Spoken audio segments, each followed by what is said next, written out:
someone other than an executed criminal would voluntarily submit his corpse for public dissection indicates Bentham's sublime indifference to the notion of resurrection, his disbelief in immortality, and his commitment to the utterly material basis of reality.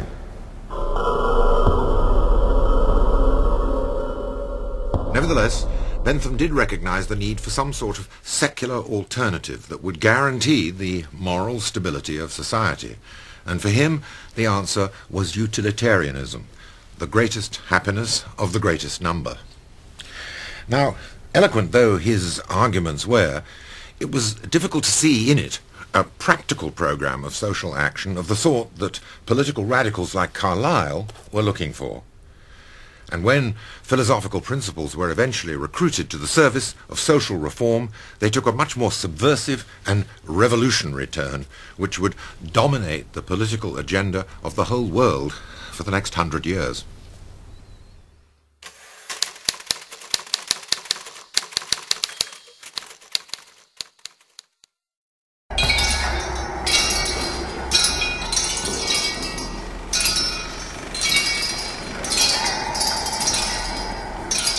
The very idea of a secular, moral philosophy, not to mention a social order based on it, was inevitably in conflict with the Christian establishment. At the same time, Christians were about to be disconcerted by a completely unexpected threat to the foundations of their belief.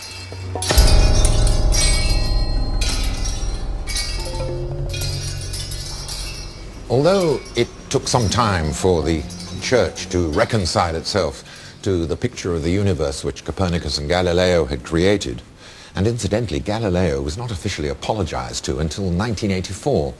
But by the end of the 18th century, the spatial layout of the universe was now an established fact. But when it came to chronological considerations, science was about to embarrass Christian dogma once again. Wherever the earth was said to be situated in the universe, the religious belief was that it was created by God as described in Genesis, in 6 days. And this idea was still at the foundation of Christian and Jewish faith.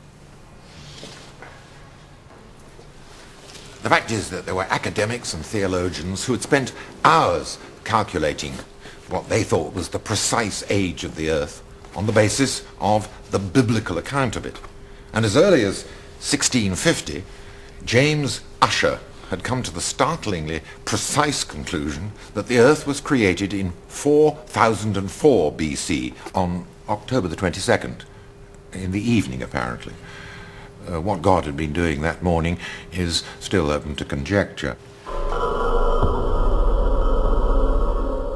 But the rapidly developing science of geology in the hands of men such as Buckland, Hutton, and above all Charles Lyell was about to subvert the idea that the earth was created as recently as theologians had previously maintained.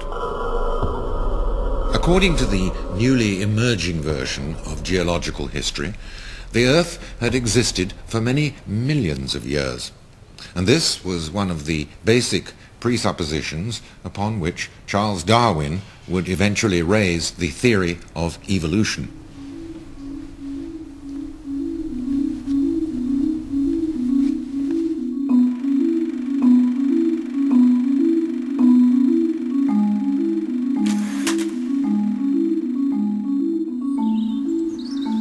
There's a strange sense of paradox as you walk around this rather impressive estate and realize that this was the house in which the Origin of Species was written by a wealthy person from the British upper middle class establishment. Charles Darwin, after all, was a gentleman with unquestionable social pedigree, and yet his book was one which would subvert the foundations, the intellectual foundations upon which a great deal of English social life was based. The point is that Darwin's work would call into question God's role as the creator of nature, and that would inevitably undermine the authority of a predominantly Christian social and political establishment. And what he finally published in 1859 would turn the theological establishment, and to some extent, by the same token, the social establishment, on its head.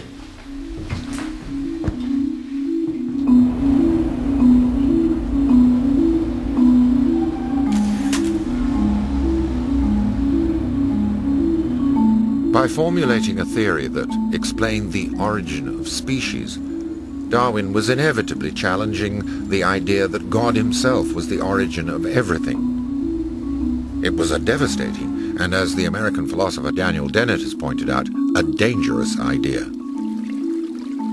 At the beginning of your book, you refer to this wonderful schoolboy notion of a universal acid, which no receptacle can contain, and you make a comparison with that and Darwinian theory. Now, I wonder if you'd like to explain in what respect Darwin's idea was dangerous. Well, I think that we've had an idea, humankind has had an idea for as long as there have been people, and that is, it takes a big fancy thing to make a simpler thing. Mm-hmm. You never see a horseshoe making a blacksmith. Mm. You never see a pot making a potter. It's always the other way around, big fancy things making simpler things. And then along came Darwin, and he had the audacity to propose a complete inversion of that idea. That the purport of Darwin's theory was, in order to make a perfect and beautiful machine, it is not requisite to know how to make it. And it was this inversion of reasoning that was so dangerous, because it turned everything upside down in a way. It suggested that we could have a bottom-up theory of creative genius rather than a top-down, rather than a trickle-down theory, which depended on an intelligent artificer.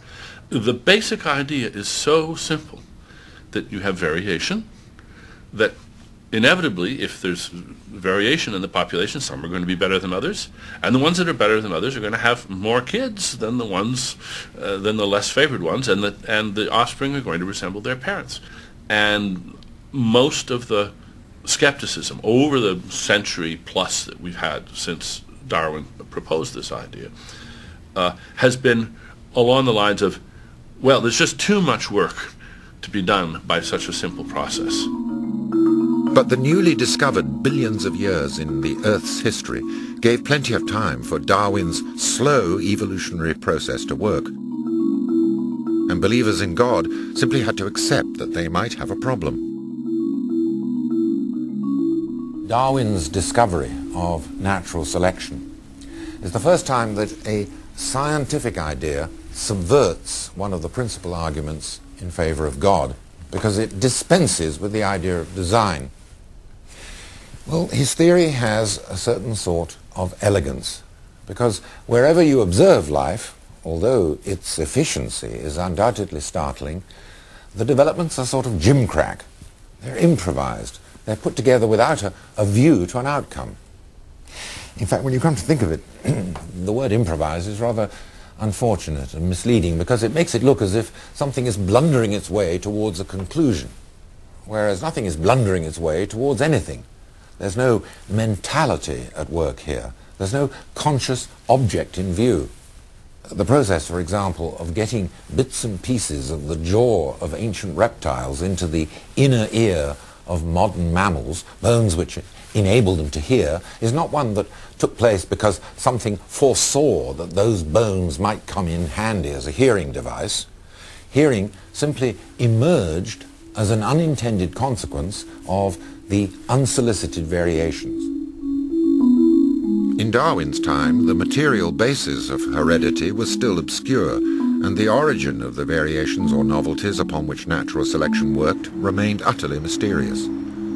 The biologist Richard Dawkins has written at great length about genetics, and has committed much of his academic career to answering the questions that arise from Darwin's theory.